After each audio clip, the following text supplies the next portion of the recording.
কিরে আলামিন, আজকে কাজে যাসনি? না ভাই, আজকে শুক্রবার তো নামাজ পড়তে হবে, এই জন্য কাজে যায়নি। আরে নামাজ তো আমাদেরও পড়তে হবে, তা আমার একটু টলের কাজ আছে, একটু করে দিছে না? ভাই, শুক্রবারে কাজ করলে নামাজ পড়া হয় না, এই জন্য আমি শুক্রবারে কাজে যাইনি। আরে আমিও তো বুঝি যে নামাজ পড়তে হবে, তা তুই তো জানিস আমি বেশি কাজ করাইনি। তা আমার বাড়ি একটু টলের কাজ আছে, চল করে দিছে নে, নামাজের আগে শেষ হয়ে যাবে না। আচ্ছা ভাই, ঠিক আছে, আমি যাচ্ছি।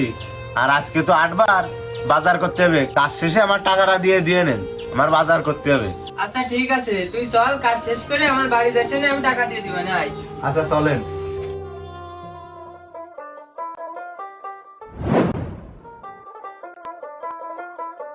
আলামিন, ভাই, এই যে মূলো, এই যে লাউ গাছ, আর এই যে বেগুন গাছ, এর নিচে এই যে ঘাসগুলো আছে সব পরিষ্কার করে দিছে নে। আর শোন, এই লাউ গাছের নিচে টমেটো গাছ আছে, ওইগুলো যেন কেটে ফেলিস নে। আর তুই তাহলে থাক, কাজ কর, আমি বাজারে যাচ্ছি, তুই বাড়ি যাওয়ার সময় টাকা নিয়ে যাস নে। আচ্ছা ঠিক আছে ভাই।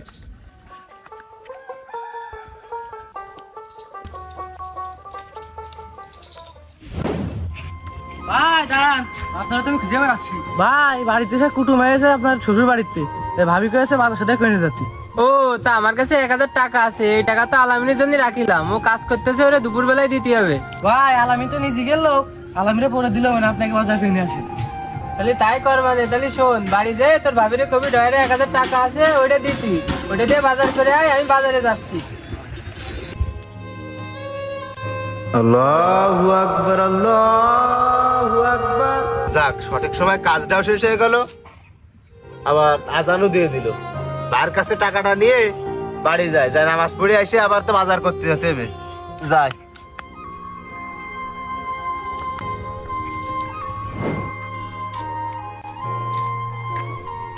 কি ব্যাপার আলামিন, তুই এই জায়গায় বসে রয়েছিস, তোর কাজ শেষ হয়ে গেছে? কাজটা শেষ হয়ে যাবে আরো 1 ঘন্টা আগে। ও আচ্ছা, ভাই, তাহলে হচ্ছে আমার টাকাটা দেন, বাড়ির দিক যাই। শোন, আমার বাজারটা আসতে দেরি হয়ে গেছে, আর আজান দিয়ে দিয়েছে, তোর টাকাটা আমি আনতে পারিনি, তোর টাকা আমি পরে দিবানে। কি কইলেন ভাই? আপনি না কইলেন কাজ শেষে আমার টাকা দিয়ে দেবেন, আর আপনি তো দেখলেনই, আমি মারে কই আসলাম যে ভাত কটা রাঁধতে লাগো, আর আমি বাজার করে আসার পরে তরকারিটা রাঁধতে নেই, আর আপনি এখন করছেন আমার টাকা দেবেন না। এ, তোরে তো বলিনি যে আমি টাকা দেবো না, আজান দিয়ে দিয়েছে বলে ব্যস্ত ব্যস্ত চলে আসি, বাড়ি যেতে পারিনি, তোর টাকা আমি বিকেলে দিয়ে দিবানে।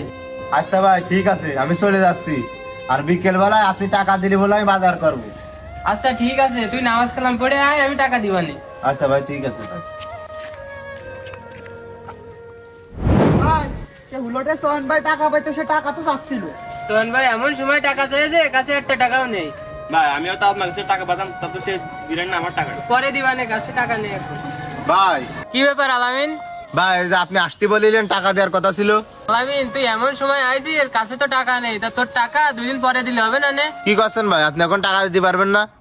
আপনি না সকালে বললেন যে কাজ শেষে আমার টাকা দিয়ে দেবেন, আবার তারপরে সকালে দিতে পারলেন না, দুপুর বেলায় বললেন যে বিকেল বেলায় তো টাকাটা দিবেন, বিকেল বেলায় নিয়ে যাস, আবার এখন করছেন যে এখন টাকা দিতে পারবেন না, 2 দিন পরে দেবেন।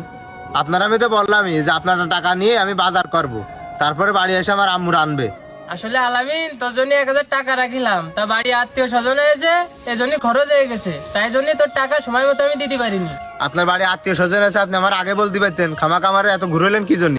সকালে আসতে বললেন একবার, সে সময় দিলেন না, আবার এখন আসতে বললেন, এখনো দিচ্ছেন না। আপনি যদি আমার আগে বলতেন তাহলে আমি টাকাটা অন্য জায়গাতে ম্যানেজ করে ফেলতাম, ম্যানেজ করে আমি সেখানে বাজার সদাই করতে পারতাম। এখন আমি কোন জায়গাতে টাকা ম্যানেজ করবো কোন? শ্রমিকের গায়ের ঘাম শুকানোর আগে মজুরি পরিশোধ করা উত্তম, এটা আমরা সবাই জানি, কিন্তু আমরা অনেকেই মানি না। আসুন আমরা সবাই সকল কর্মজীবী এবং খেটে খাওয়া মানুষের মজুরি সঠিক সময়ে পরিশোধ করি।